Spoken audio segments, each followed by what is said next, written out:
Hello, survivors of the apocalypse. Welcome back to Atom RPG and playing hardball.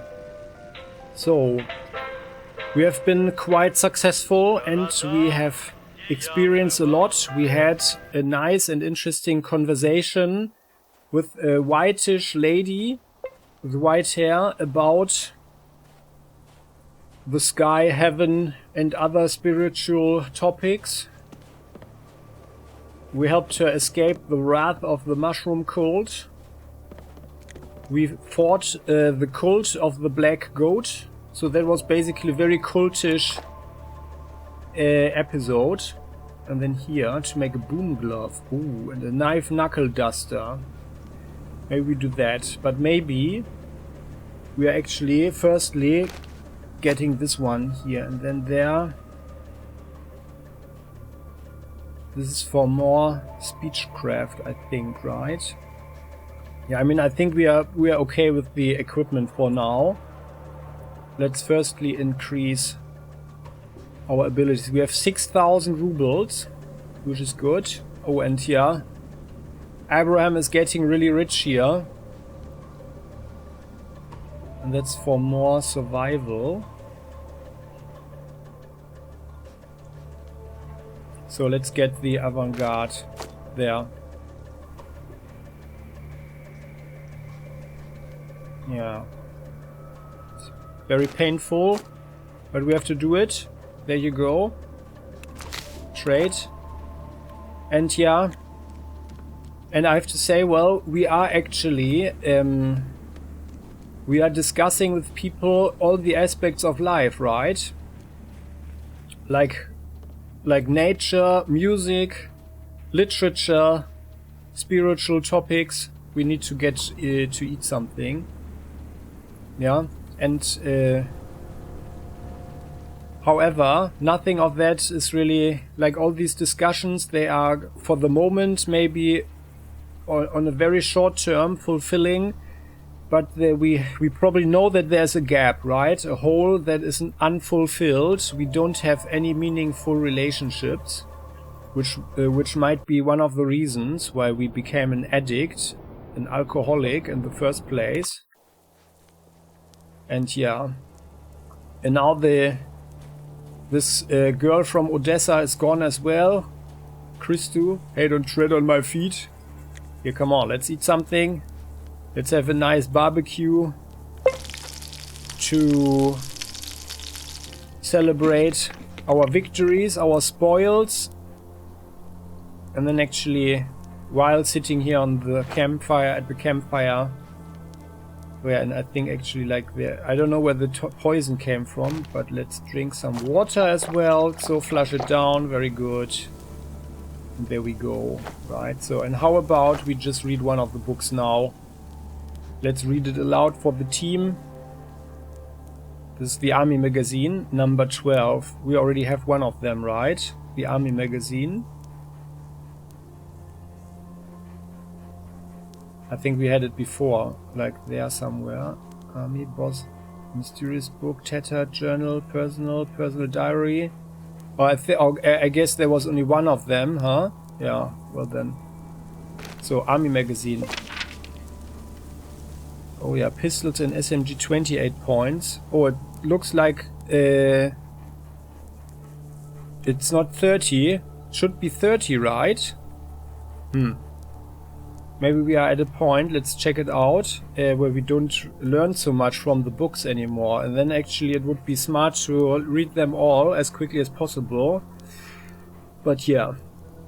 So, the Patriotic Shooting Gallery of Captain Zmansky. In our day and age, peace amongst men is something that every Soviet citizen dreams of.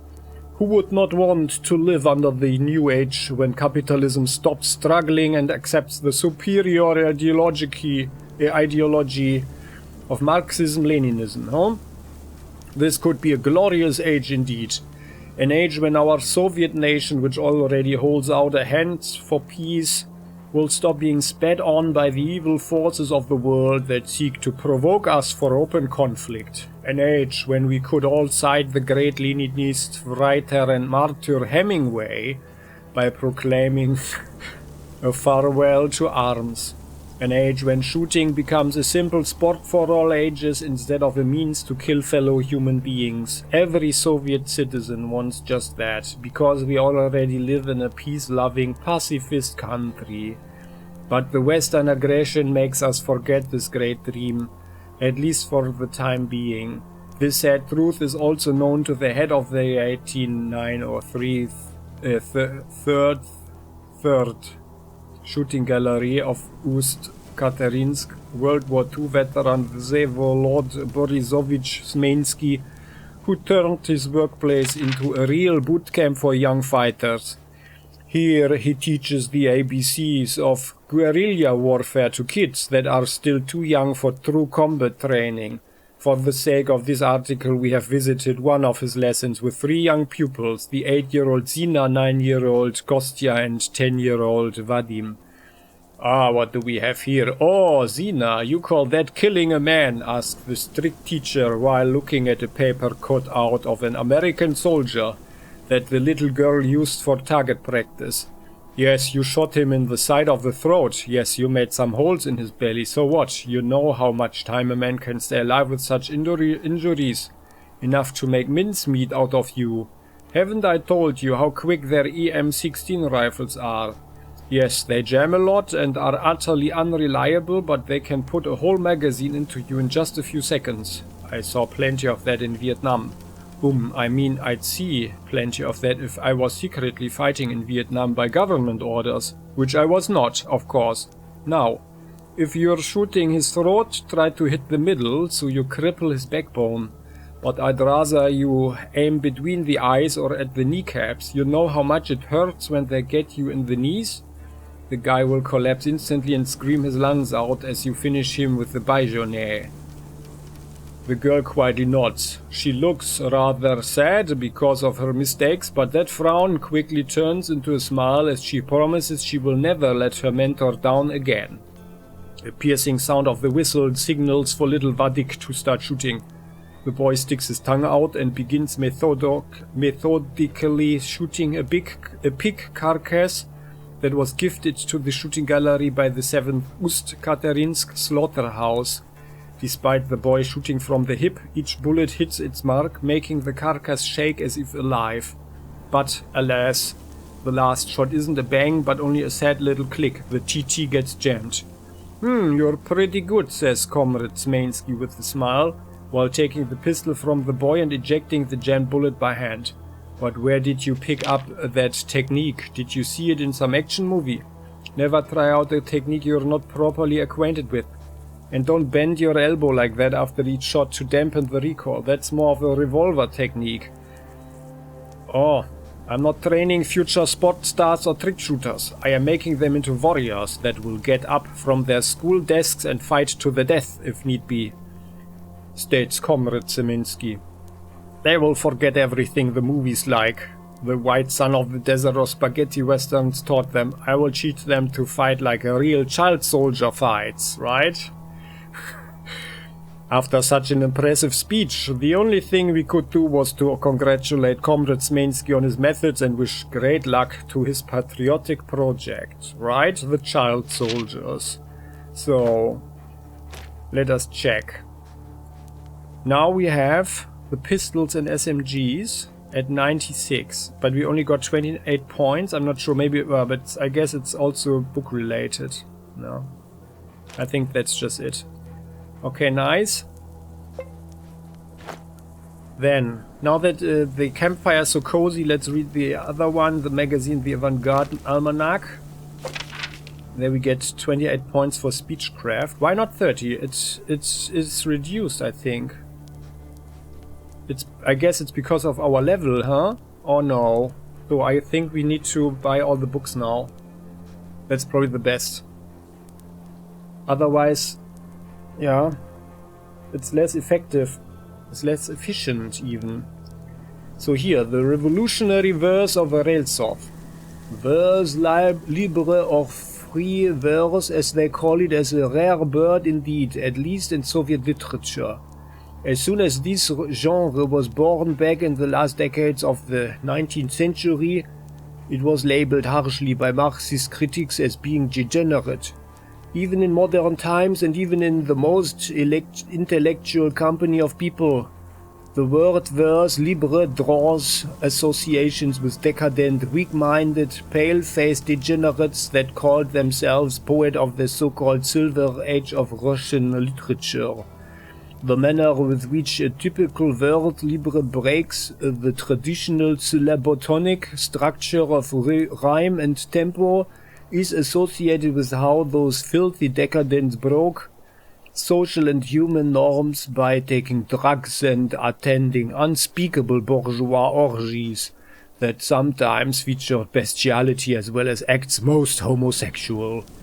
Other kinds of verse have their share of stereotypes, but those are mostly positive. For example, strict verses with hammer-driven rhymes are associated with good, valuable and truly Soviet poetry, because thus wrote Pushkin, Mayakovsky and other classics most beloved. But if that stereotype was all true, wouldn't the whiny, sickening poetry of a man-child such as Bunin was, be also considered great poetry? It has some really strong rhymes after all. Of course not. So, the stereotype about strict poetry being good is false. As false as the stereotype that all verse libre poetry is decadent. Truth be told, real working class values can take any shape. Even the shape of free verse. An everlasting example of this is the body of work by Adrian Sergeyevich Avdotyev, also known under his alternative name A. Reltsov, who would be 100 years old in the day this issue of our almanac hits the library shelves and newsstands. Comrade Reltsov was born April 14, 1884, in Tsarist Russia, in a family of medics, Sergei and Galina Avdotyev. Their family home, which also served as a private clinic, became the young boy's first school. There, even before attending classes in the St. Petersburg Second Gymnasium, little Andrian helped his father during medical procedures and managed to lend a hand to his mother as she worked on cadavers in the basement-turned-morgue. While only 16, Andrian finished his gymnasium studies prematurely and attended the Surgery Academy of St. Petersburg as one of its youngest students. There, he took classes with such future legends of Soviet medicine as I.F. Tsion, F.V. Ovsyannikov and even I.P. Pavlov before the former left for Odessa. A sharp twist in the life of the young aspiring medic shown itself during the revolution of 1905. Being a lover of working people and having a backbone of steel, young Andrian decided to give medical attention to those revolutionaries that were injured in the citywide fights with Tsarist gendarmes. He was only 20 years old when the secret police captured him and sent him to the Ust-Kutsk labor camp. Although this did not stop the young prodigy from practicing medicine.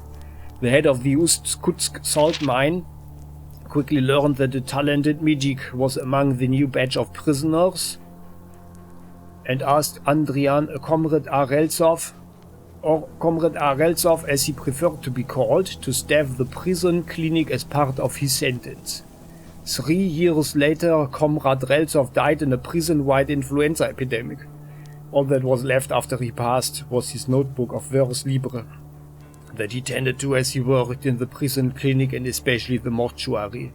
These verses, miraculously discovered years later by A.B. Marienkov and published in his Sirena magazine in 1919, held amazing, profound thoughts of the captive communist poet. We will read those amazing verses today and reminisce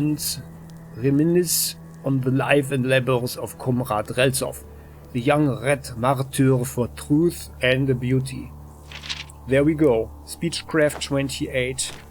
Yeah, so I think it appears that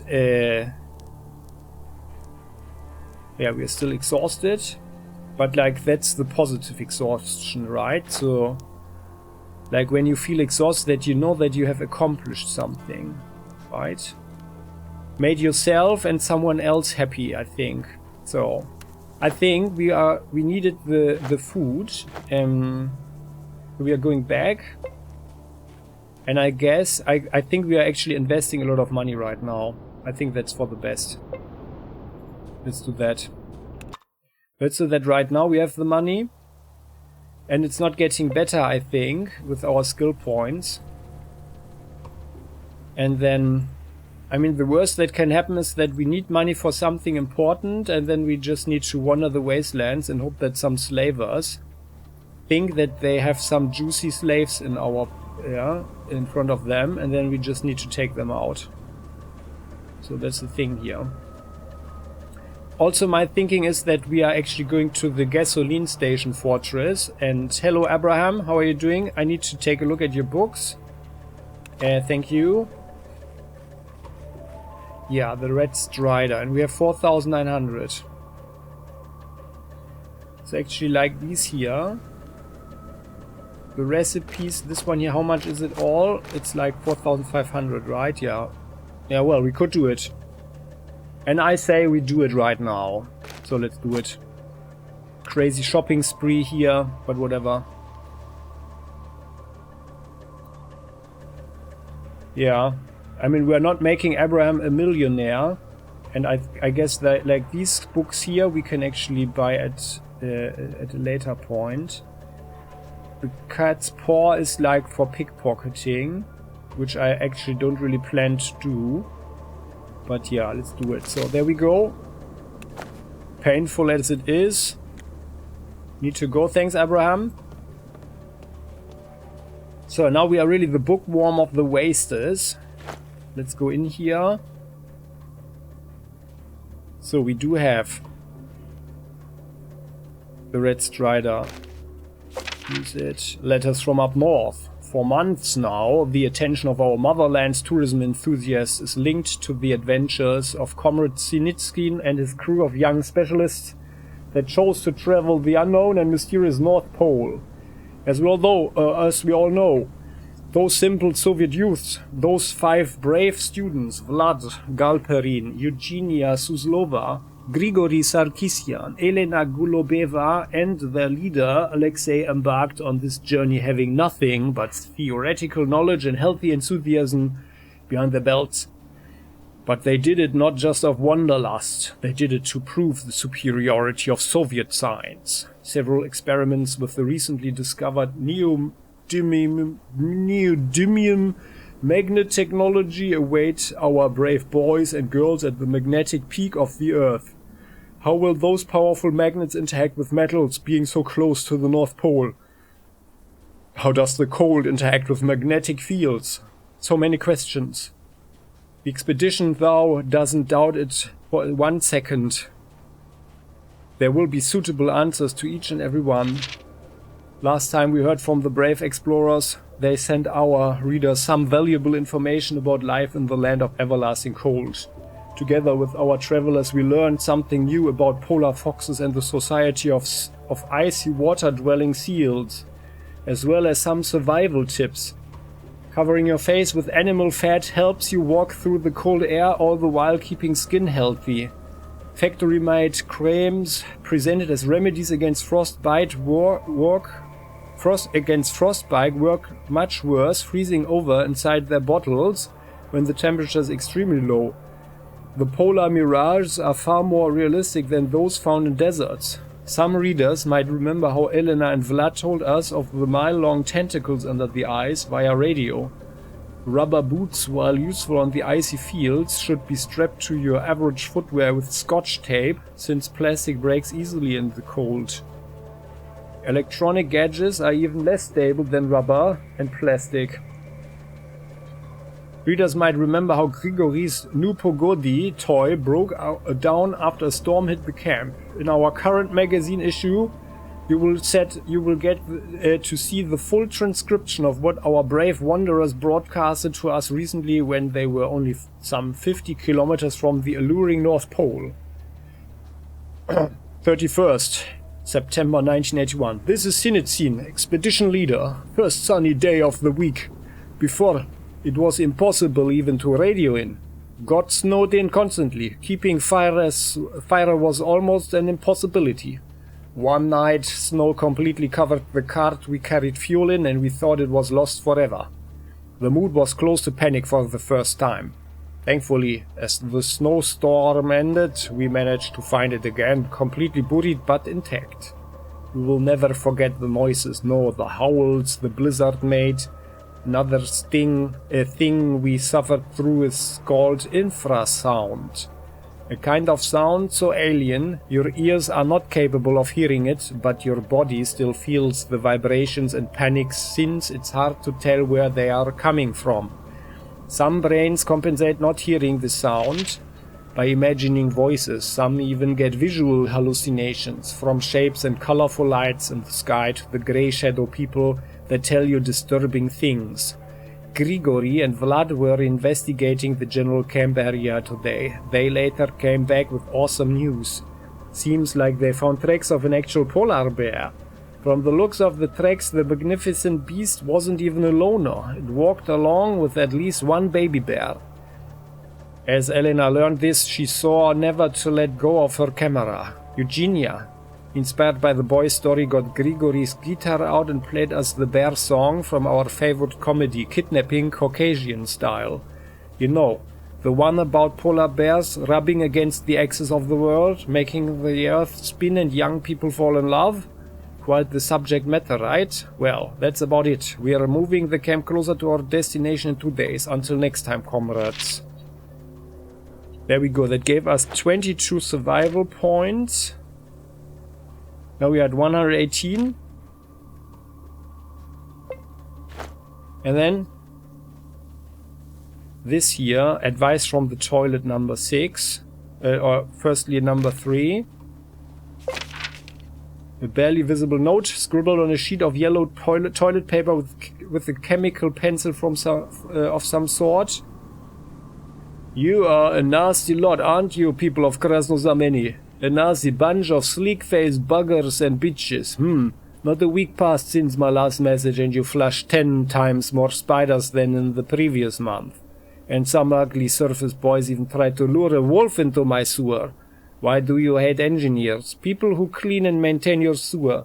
This attitude makes me want to attach a Makarov pistol mechanism to couple off my battle gauntlets using a toolbox and 2 wires to both punch and shoot you in the face, just like in 1905. Tick Rule Esquire sewer shooter. Oh, that is interesting. What is that?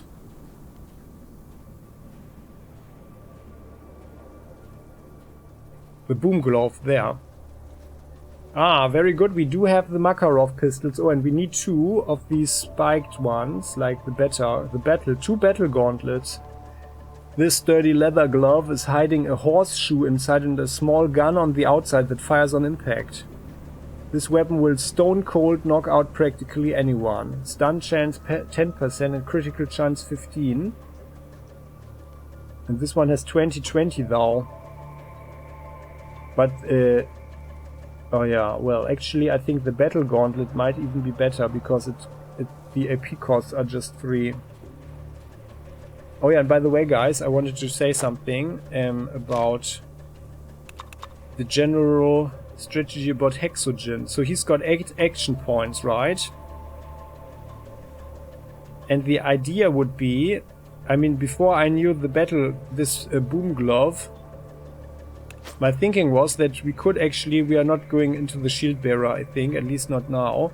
And if we go here, the burst boy, yeah, the strength doesn't matter. However, before that, it might even be wiser to take nurse for 10 more health points. And then to get feeling good, which also gives him 1 health per level, and more importantly 1 action point. And then he has 9 action points. And then Exogen can actually punch 3 times with this one here. 3 times, that would mean it's like 48 points to 78, right? To 78 damage potential with a stun chance of 20 with every hit and a chance to ignore armor of 20% every hit, right? However, the boom glove, what does it do? Then we only have 2 shots, 2 attacks per turn.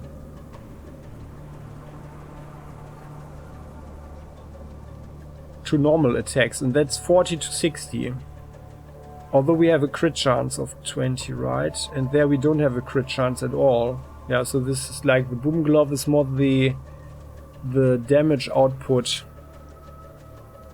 The damage output focused thing. I mean, we could try it out, of course. And I'm sure we will build one. Yeah. I wanna build one. But I'm not entirely certain if it's really an advantage. I mean, it would cause a lot of damage, of course, but it would also use up ammo, right? Yeah, 9mm ammo.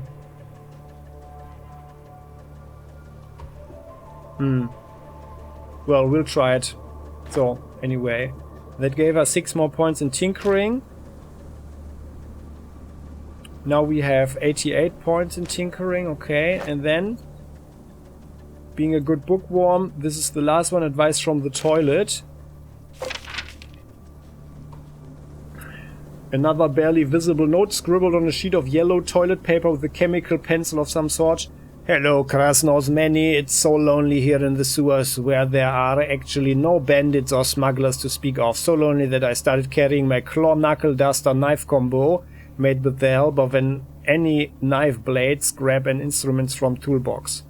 Never leave home without it. After the events of the recent past, I decided to leave the idea of becoming a famous sewer non-fiction writer. After what I dealt with, I only wish for a trouble-free, simple, quiet family life. Yes, I will now go on a love quest. Why? Why, to get me a sweetheart, a juicy, busty heart sweet, of course. But let's not talk about that, Krasnodar. Let's not talk about that. Cool Esquire, human waste humanitarian. Yeah. Okay, so we do have, what is it? A knife knuckle duster. Ooh. This knife has a spiked hilt, so it can be used both ways. Lets you skin animals, chance to ignore armor 20. So this one here only has the stun chance of 5. Yeah, okay. The quality, that's the quality knuckle duster. So, but we have the, what is it? The spiked knuckle duster, right? Is it up here? There, the claw knuckle duster, that's the thing. 10% chance to ignore, okay. Why can't we compare it? Yeah, it's here. Okay. Spiked glove.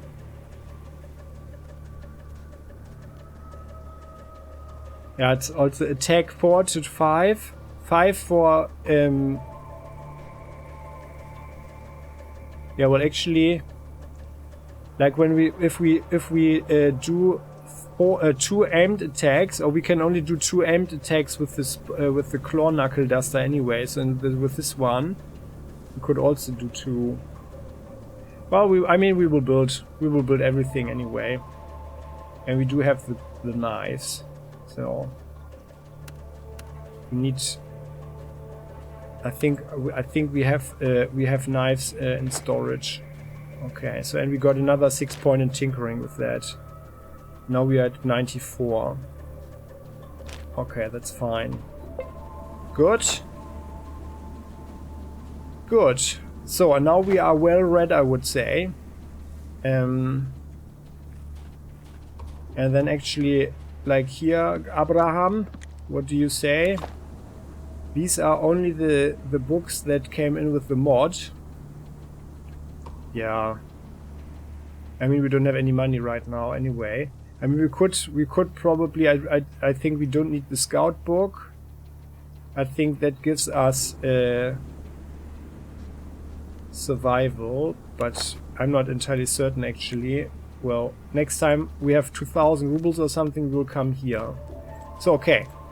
That is this. Let's check out what is there. What else is there to do? Krasnodar Mini Trader into Alexander Sablin. Okay, that's nothing that we can do right now, because there is the guard that wants so much money.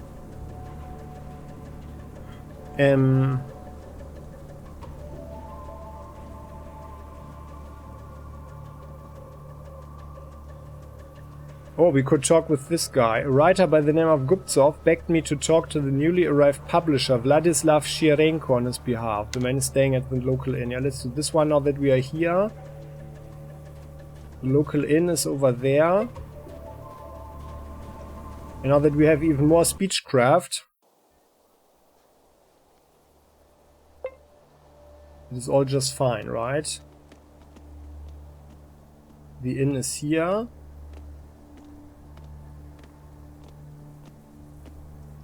That's Rita, and she doesn't have a name, or doesn't want us to give the doesn't want to give us the name. Oh yeah, so this must be these two guys then. Didn't we talk with them yet? Or maybe after or before this other guy. Oh yeah, so the man who walks to and fro across the room is middle-aged, of average height, a bit plump, and seems to be engrossed in his thoughts. He fidgets with a pencil stub and snorts and mumbles something to his companion, who also sits in the room. As he sees us, he becomes very serious.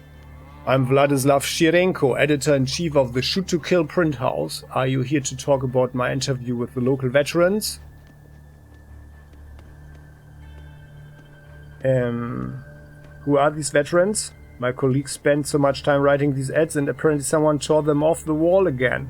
I'm looking for someone to interview a couple of people for my publishing house. Interested?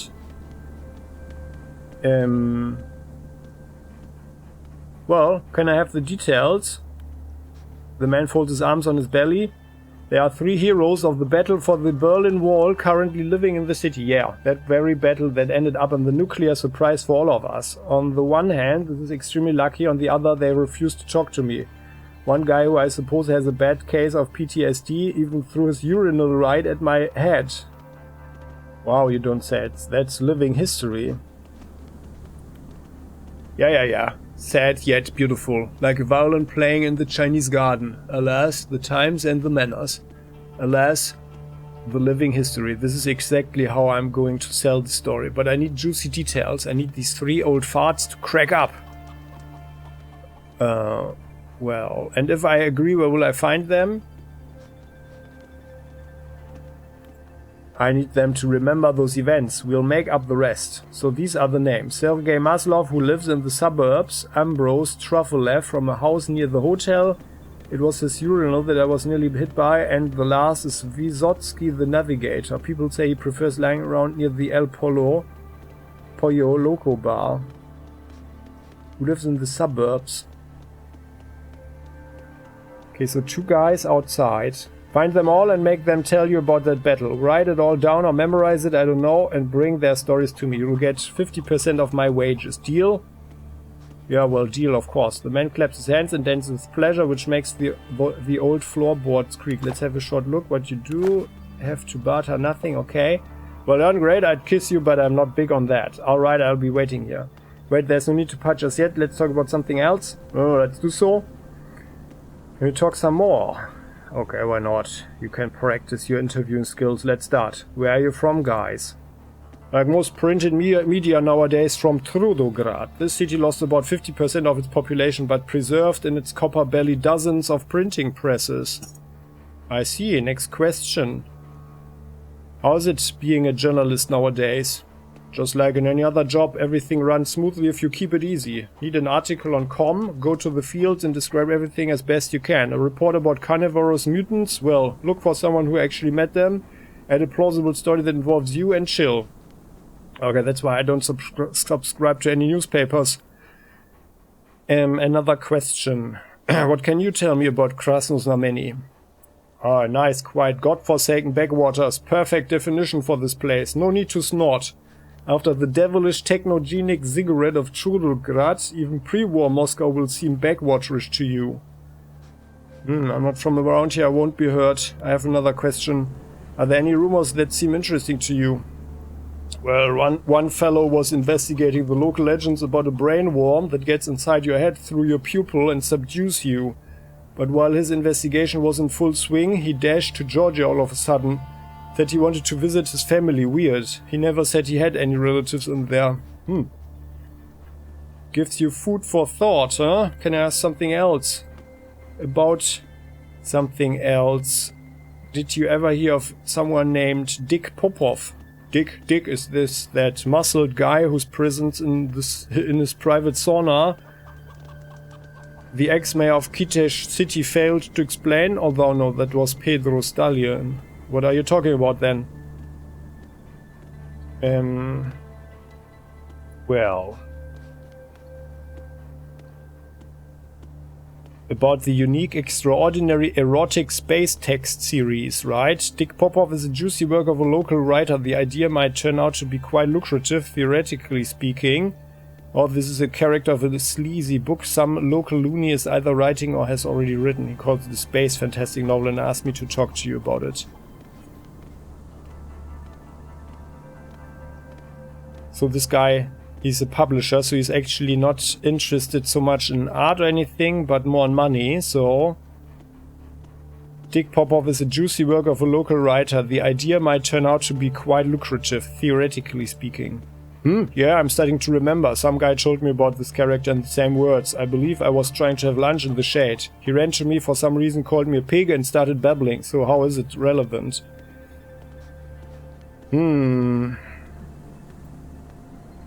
This guy came up with an idea of an unusual book series, a collection of stories about a character called Dick Popov. Well, now, the point is it can bring money. These stupid cheap sci-fi books can. Wait, is money all you care for, and you suggest that we should start publishing second-rate pulp fiction targeted at base, lowbrow audience? Well, in a nutshell, yes. This is decided then, we'll publish it. There's not enough fiction in the Wasteland, and people do want to entertain themselves too. Growing beetroot and beating each other up after some vodka is not enough, apparently. You can tell your author to start preparing the material. By the way, would he mind transferring all his rights to the publishing house? And, if his works don't turn out commercially successful, reimbursing Shoot to Kill Print House with his personal effects? And paying me 60% of the income as his personal producer and the discoverer of his unique talent? I don't think I have a right to answer such questions for Guptsov. This would be unethical.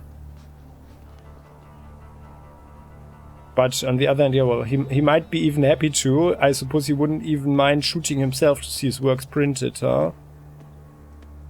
Nah, but this would be unethical. We are the good guys, right? And this guy only cares about money. So, the editor grins. It was a rhetorical question. Thank you for the contact. Yeah, there you go. This all turned out just great. Let's change the subject. And we are going. So let's find this guy again. Where was he, by the way? Vladislav Shirenko agreed to publish the writer Guptsov's books. I need to tell him the good news. Oh, and where was he? So, quick saving. Where was the guy? I think in one of the rented apartments, right? Maybe here? Ah, that's the veteran. Yeah, let's start talking with him. We need to go to the suburbs anyway. So here. We already know you, right? Here again, what is it you want from old Ambrose this time? Ambrose Trufelev? How about an interview, you old war dog? Again, why, Hugh? The man unceremoniously points his scrawny finger at us. Another one. Another asshole came to dig up my glorious past. I already told to the first journal to go fuck himself. Threw my urinal at him, but after spending a third of my pension on buying a new one, I won't do the same to you. Listen, what we are going to do. Give me 100 rubles and the story is yours. Nice cow scream. I want to learn from you. I want to know what it takes to become a hero. Savior of the motherland. Oh, goodness gracious. What a nice guy you are. Okay, okay. I'll tell you everything. Just stop brown-nosing. Listen. We nod and gesture to continue. The man sniffs angrily, but gradually his eyes glaze over as if he's mentally traveling to the past. Well, as you know, by 1986 the Berlin Wall wasn't that flimsy concrete rubbish. that they put there after the World War II anymore. Now its height in some places reached 5 meters. Its width was expanded so much that 2 men could walk shoulder to shoulder atop it. The guys and I were ordered to guard a mere 100 meters of this construction. What could go wrong? It all started like any other love rally. We want peace, the wall is bad, blah blah blah. At times I'd even feel bad for the protesters. But it seems for some people, love and friendship weren't self-expression enough. At some point, Lesha Mamedov and I began noticing very suspicious people in plain clothes among the crowd of the peaceful protesters. They communicated with each other with gestures, and it seemed as if they were directing the crowd. They provoked the protesters to move even closer. That was when Kulikov, our sniper, noticed that one of these people was attaching something to the base of the wall, while hiding behind the hippies that surrounded him. What was it? It was C4. After that, everything went to the dogs. I remember it second by second. First, Kulikov neutralized the man with the explosive. Right after that, one of the agents shot him back with a sleeve gun. I can still see the poor guy falling from the wall and holding onto his neck. After that, the crowd that didn't figure out what had happened rushed to the nearest checkpoint, attacking us for their murdered friends. By that time, I had already got out a megaphone, switched on a siren, started convincing citizens not to respond to the provocation. They began shooting at me from inside the crowd and from the roofs of the surrounding houses. I barely managed to hide from the bullets. I don't know what special unit was in charge of the operation, but they had it all figured out. As the shooting started, a group of people broke away from the crowd and took down the checkpoint gates. Then several explosions happened. Evidently, Kulikov had neutralized only one of the bombers. Do you have any idea who could be responsible for the provocation? Suddenly the man shivers and shrugs. NATO, I don't know, like I said, it was all kind of bloody. When I came around, a good 50 meters of the wall had turned into dust. People were running from DDR. The militants broke into our side and were dispersing in East Berlin. A few days later, as a response to the shooting of the peaceful protests, Germany was invaded by the NATO troops. They even had videotapes of someone from our part of the wall firing at the crowd from a machine gun. Diplomacy proved to be powerless. The war engulfed the whole world, that's it. What a story! You are a hero! The man looks gloomily at Hexogen but doesn't dignify him with the response. As far as I know, this wasn't the only such fight. Maybe it wasn't. I'm just a soldier telling you what I saw.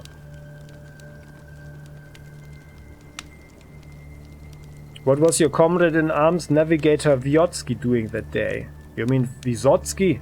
He was shooting tear gas, trying to crowd control. When the people took down the gates, he almost had a gas grenade shoved up his ass. Good thing that guys covered him up and he had time to escape. And what was your comrade in arms, Sergei Maslov, doing that day? I think we need to remember this one here. Vysotsky shooting tear gas. Trying crowd control. Yeah, and he had time to escape. So Sergei Maslov. Ambrose frowns and rubs his forehead. Maslov. No, I don't remember him. I didn't have anybody with that name. So the initial pretext for the start of the war was a lie. This has always bothered me. The footage where somebody from our side was unloading a machine gun on the peaceful crowd went around the world, but I'm a living witness that it never happened. Nobody used an MG even though we had it, except I did black out for a couple of minutes. Ah yeah, okay. So that's some story. Thank you for sharing it. And I'm not thanking you for prying this awful thing out of me again. Be kind. Let me live what's left of my life in peace. Alright. Not another word about it. See ya. Okay. We have... Yeah.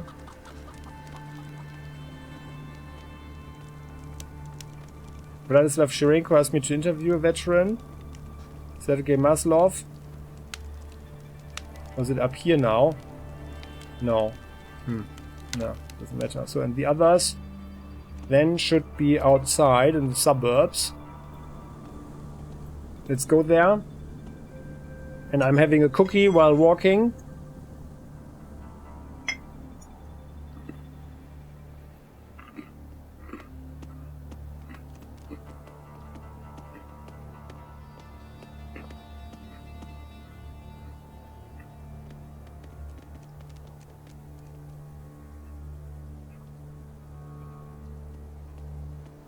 I mean, we actually need to find the this writer. Where is he? Oh no, that's not the one. Okay.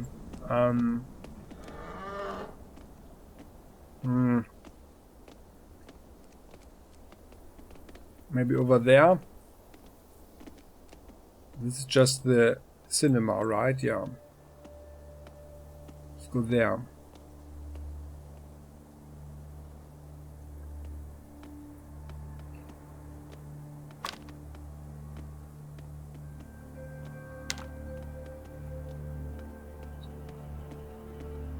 So it's not on the eastern side there.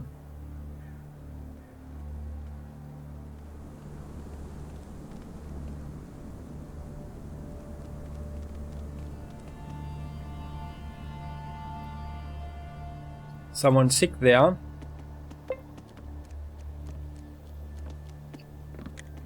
Or just sleeping. We see a tiny dried out old woman with a sorrowful look on her face. She's mumbling something and moving hectically on the dusty floor without making much noise. The old woman is so busy with her own things she almost bumps into us, quivers and makes the sign of the cross. Oh, why are you sneaking up on me, darling? What do you want? Nothing much, just trying to figure out what's going on here. The old woman throws her wrinkly hands up in the air. Oh, young man, dark times are upon us. My neighbor, Rudolf, isn't feeling that great. He's just laying in bed all day, every day, sleeping. I am feeding him melted condensed milk and linden honey.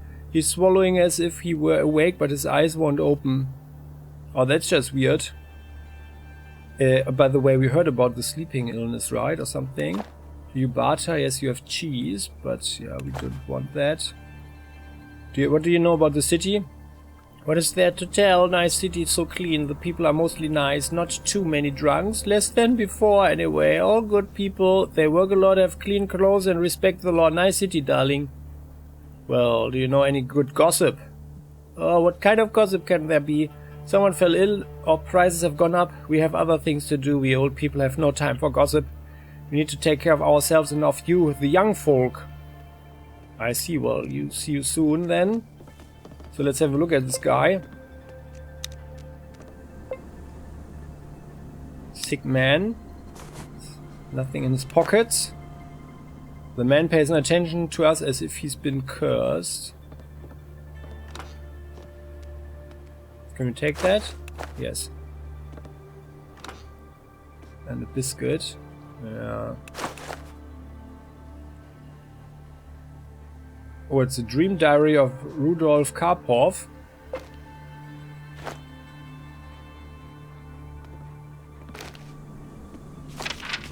The first few pages of the diary are ruined with spilled ink. Thrice has it come to me in my dreams, this unknown city on the border of sleep and the waking world, which is as thin as a string of a fantastical musical instrument, yet as hard to traverse as a boiling nuclear desert, charming, glorious, and forever remindful of the simple past, now covered with radioactive sands, but also not matching any creation formed by the mind of a mortal mason. Glorious city indeed, with its alabaster columns, jade spires, and shingled gambrel roofs that cover the restful quarters of its kindly yet shy dwellers. Neither name nor geographical placement of the splendid city are known to my waking mind, even though I remember traversing its cobbled narrow streets, its vast squares, the parapets of its ancient guardian castle, now overgrown with dark green vines, the cloud-piercing towers of its foreboding ancient cathedral. I know but one thing for certain. I want to come back to this grandiose city once more. Still, even in the land of dreams, which I now visit each night, thanks to the potion concocted by my shaman friend Baldur Tugulov, who prefers to spend his evenings in a small drinking establishment on the premises of the Fogelevka village, nobody knows the way to my dream city, bathed in the light of unknown foreign stars. I have started my somnambulic quest for this place by having an audience with the wise cats of ancient Ultar. I was then when their brave and well-traveled captain Barzik, whom I have recently rescued from a wolf pack in the waking world, with tear-filled eyes shook his head. The city of which you speak, Rudolf, is not known to any cat under the moon. The noble beast spoke. Unknown is also to the grotesque yet kind-hearted pale ghouls, and even to the forever scheming, treacherous zooks of the cavernous depths. Only the evil yet wise pharaoh, whose name itself is a curse, might know of this place you seek. For only he who did not go mad after witnessing the cosmic undulations of mindless Azathoth the god-idiot, he whom the saints sealed in the blind ivory tower, truly knows all. Thus I know where to stride, to the place where no stars shine, to the castle of the covetous, near lot of Pep, the lurker on the threshold, an enemy to the childlike, feeble gods of the earth, and a fellow to the cosmic horrors for whom all existence is but a drop in the ocean of entropy.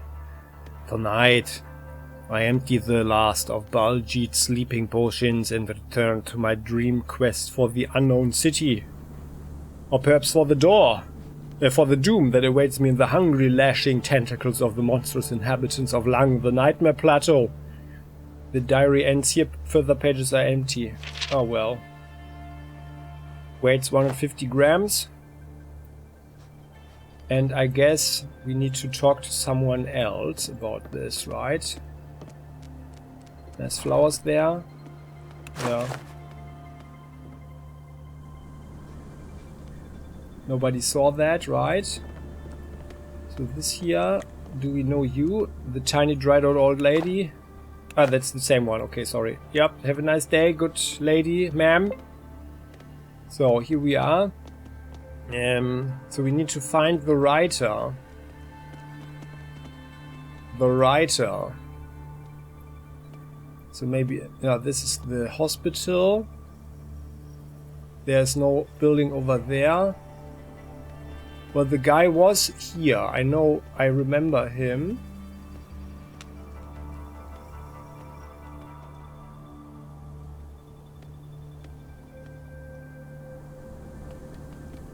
Oh, that's that building, okay.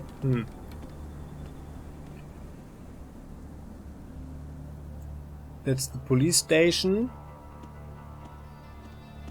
So was he in one of the small buildings, like where the woman was, where we had the nice talk about music or stuff, or something? Or like here maybe?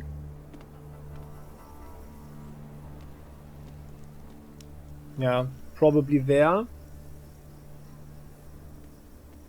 Hello?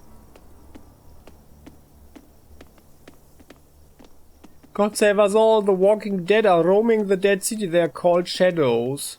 Oh yeah. I think there was no one here, right? Or was there?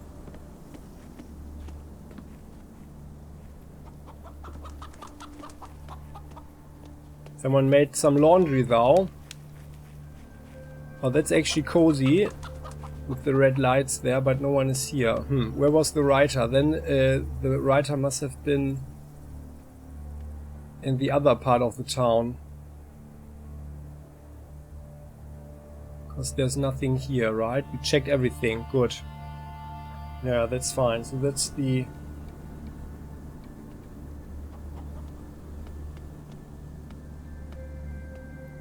There's nothing here. Ah, well, there... Well... I think we can survive without that treasure chest. Where was the writer? Must have been here then. Ah yeah, there. That's the guy. That's the guy. Guptsov. The tall man is 30s with a long melancholic face and rickety back, bows to us slowly and rises slightly on his stool. We barter anything, only 5 rubles left. Hello, hello, let's talk about my dick. Or just, let's talk about your dick. Any news? Did the bull succeed where Jupiter failed? Don't get up, mate. I did it. Your stories will come out. The writer's lower lip starts shaking. He falls on his knees, hurting both of them, but stifles the cry of pain and bows awkwardly. I don't even know what to say. My dreams about Dick have come true. While I was waiting for you, I thought about it over and over and almost made myself believe the failure was imminent. And what do I hear? My Dick in a book. In such a famous book at that. This is the happiest day of my life. Please take this. I was saving up to buy a rope, a piece of soap and a bleacher, but I won't need them now. Rope, soap and a bleacher? We've never seen a bleacher before. But yeah, the man falls back on his stool and gives us a 100-ruble bill in a shaking hand. The secret of your first fee is to pay the rent and only after that go to the crack house. I'll keep it in mind, maestro. Well, I'm delightful to see you're so happy, but it's not much in terms of payment. Perhaps you should add something on top, don't you think? Yes, sure, I might feel a bit hungry until I get my royalties, but imagination thrives where body suffers. Here, another 50 rubles, this is all I have. Marginally better, thank you, I could do with some money. If it's that bad, keep it, I'll be off, yeah. Of course, we sympathize very much with this poor writer, so you can keep it, there we go. We sympathize, so... And then there. Okay, now that's that. Very good. So.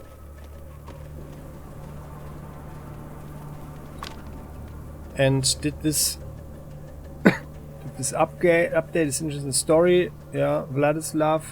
Yeah, okay, well.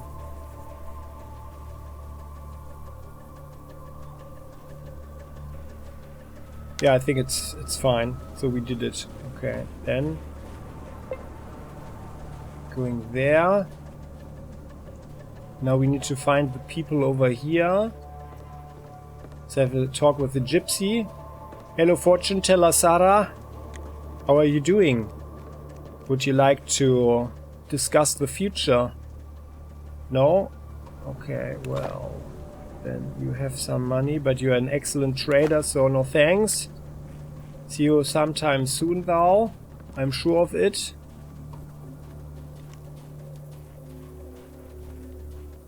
Let's go in here. It's locked. Saving, unlocking.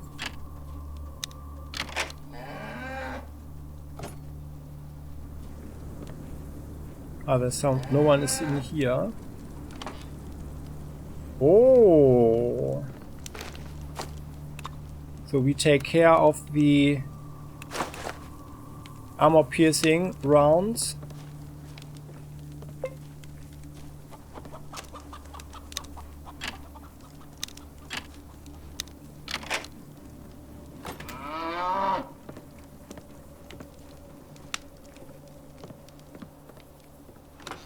There are people who live here. Oh nice, a toadstool.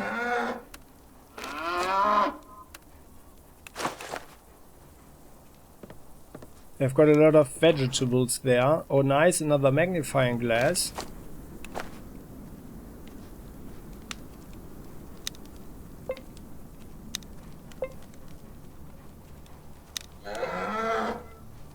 What is happening? Come on guys, go, get out of the way.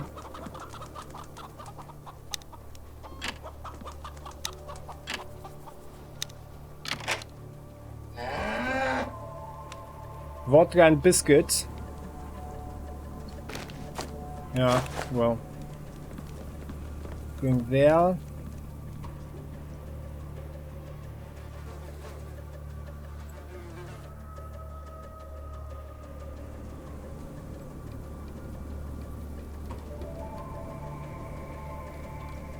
Oh, this is the back entrance. Oh, and I don't recall these sunflowers. Have we ever been here?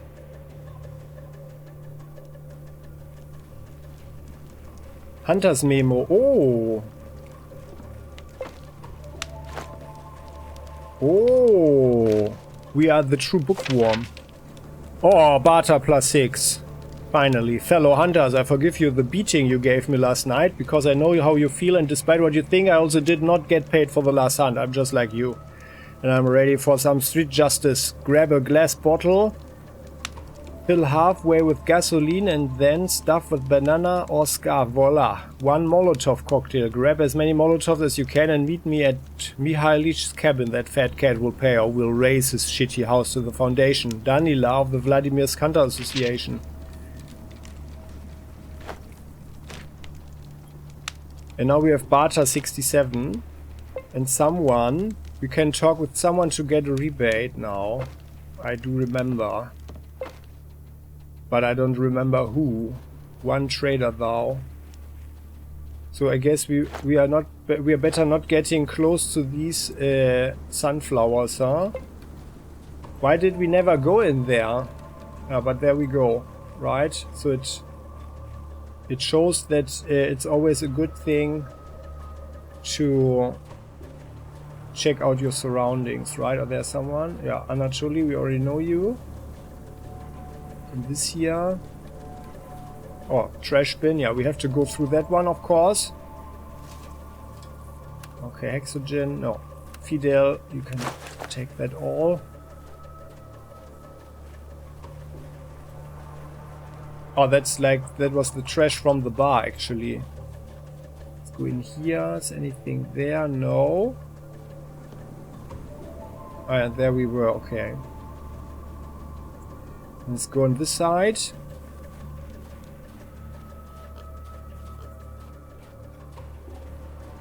What was the name of the veterans? I mean, I'm sure we already spoke with them. Sergei Maslov and Vysotsky the navigator. Ah, that was the old guy. The one who was dancing for alcohol or money.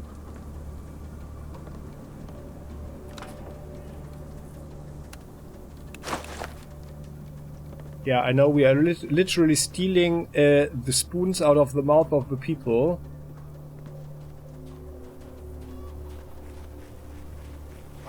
Why cast pearls before swine? We do something funny now. Let's use the potion of animal understanding. All animals are equal, but some animals are more equal than others. Ah, that is a reference to the pig farm. Brother, may I have some oats? I like being sheared. A pig in need is a pig indeed.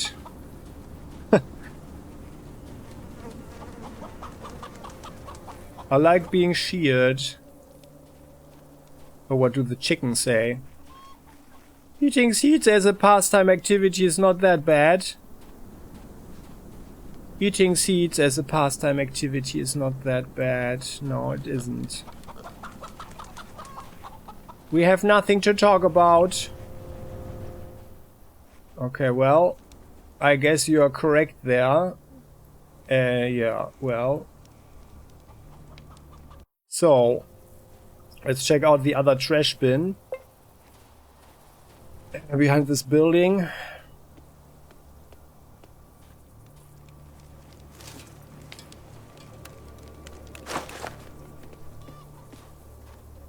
Just some scrap and crap. So, well, where's the guy? I mean, the drinker.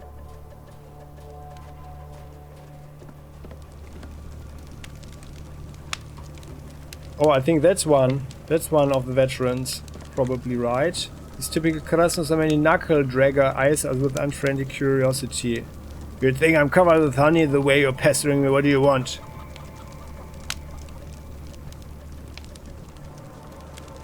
Come on, man, chill. I just wanted to ask some questions. Then ask, but do it quickly. Who are you supposed to be? Yeah, nice try, buddy. I don't give my name to street beggars. Okay, then another question. Okay, so it's actually...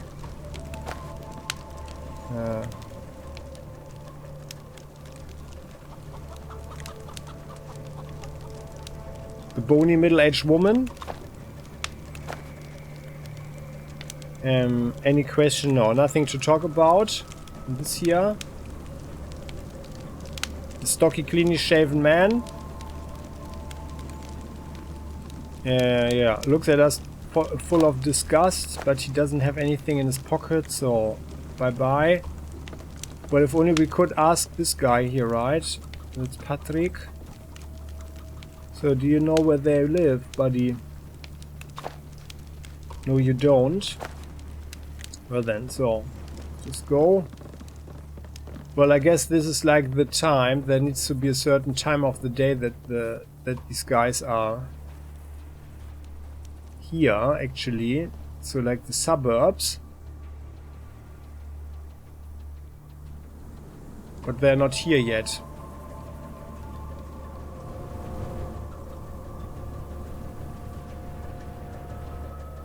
Maybe there. Was it someone?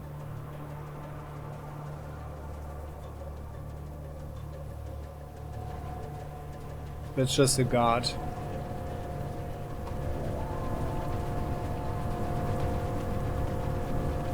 Anatoly Babkus. He's got grey hair and looks older. Oh, we can't. There. Sweaty mustached man. Okay. I want to speak to you about that. No.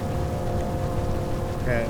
Then this. No, he was younger, so he's not a war hero. Okay. No, he's tired. Okay, get on with your work. Good luck. Okay, now then. I think. Well, I think we need to do that some other time then. The person is not here apparently. And they don't know them, I think. Suburbs. Oh, but actually let's have a look in here again. Gordimityaev. Or was it actually like this guy in here, the arms dealer? He's also an older guy.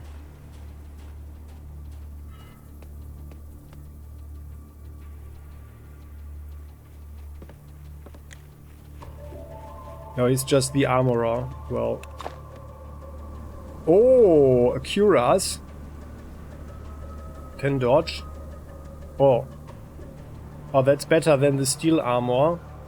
But minus 10 dodge. Way too expensive for us though. Okay then. So. Well then. Oh, what would I do without you? No. Sensor. I think there was no one here, right? No. Just the writer guy. So let's talk to Sensor. I don't remember that. Sensor? No, he's younger. Okay, no. Okay. Oh, I've noticed you are handling this knife very skillfully. What was that? Melee weapons 60. Give me your tool, I'll try to repeat your tricks, mate.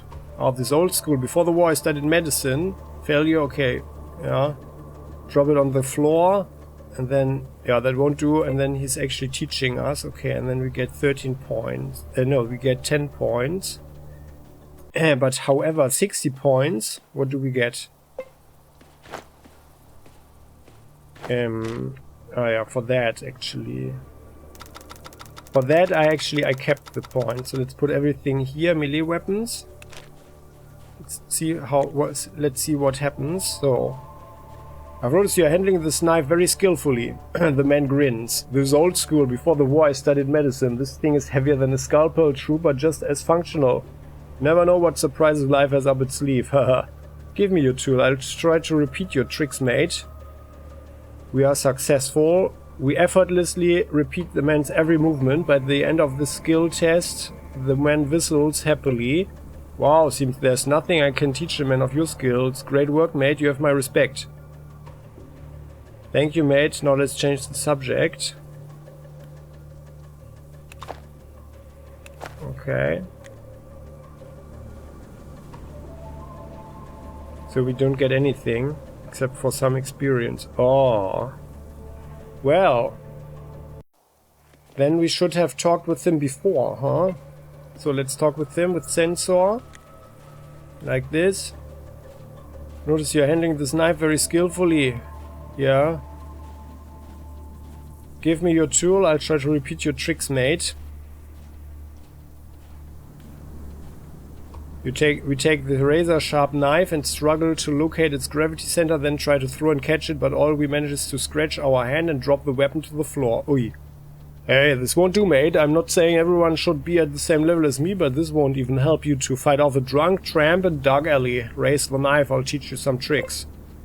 The man puts the knife in our hand and starts the lengthy demonstration, which is far beyond our skills and handling melee weapons. Thank you, mate. Now that you've taught me, let's change the subject. What's your name? Sensor, yeah. Okay, well, we already talked.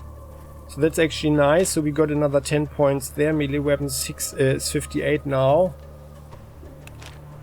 So, there we go. Saving. Gordey Miayev. Sergei Maslov and Vysotsky.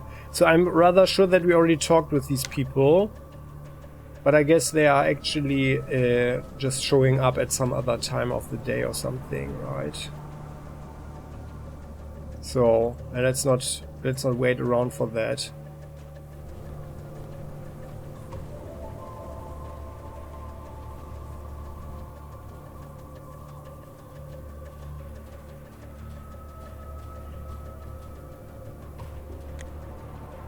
Yeah, this weird one. Okay. Yeah, we're just going away now. So I think we are going back to Red Fighter and we are bringing back our spoils, or rather, no, actually rather, we are going to the fuel station fortress, and there we will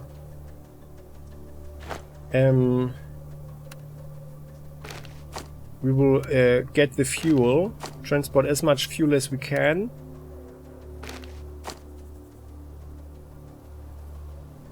Yeah. And then we go to Red Fighter. That's the plan right now. Okay, so thanks for watching, guys. This was an episode, The Bookworm of the Wasteland. I think that was good. We are really very good now with a lot of skills here, I think. Which should mean that we are not missing out on anything and any, yeah. But I think that was a good thing. Maybe we could have done this one like in the beginning very easily. So there was a book for bartering, like right at this hut outside of Krasnoznameni. So that would be the big tip of this episode, right over there. Okay, so thanks for watching, guys. If you have any thoughts you wish to share, please do so in the comment section. Come, doggy, why are you so far away? And yeah, I would appreciate if you click the like button and subscribe to the channel if you haven't done so yet, so never ever miss an episode again. See you next time. Bye bye.